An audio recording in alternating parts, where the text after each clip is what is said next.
This is the Lone Crater YouTube. We hope this video helps. You start by confirming the basics that actually matter. Sign into the correct Microsoft account tied to your license. If you have multiple accounts, pick the one that owns the subscription. Once signed in, make sure Windows time and date are accurate and updates are applied. Incorrect time can block activation. Next, check for other Office installations that can conflict and gather your product key or subscription info so you can reapply credentials if needed. Now you perform targeted fixes. Open Word, go to File Account and try Activate Office or enter product key. Follow prompts.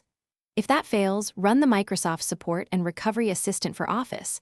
This automates sign-in and license repair.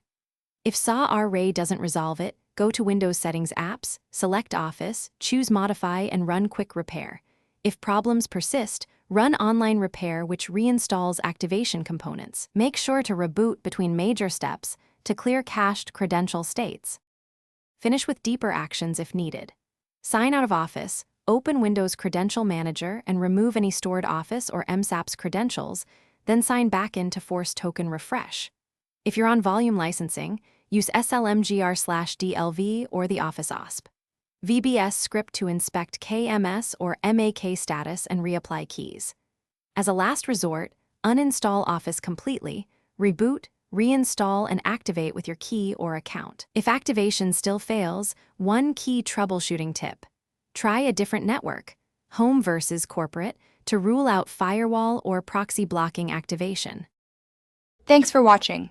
Consider subscribing if we helped you.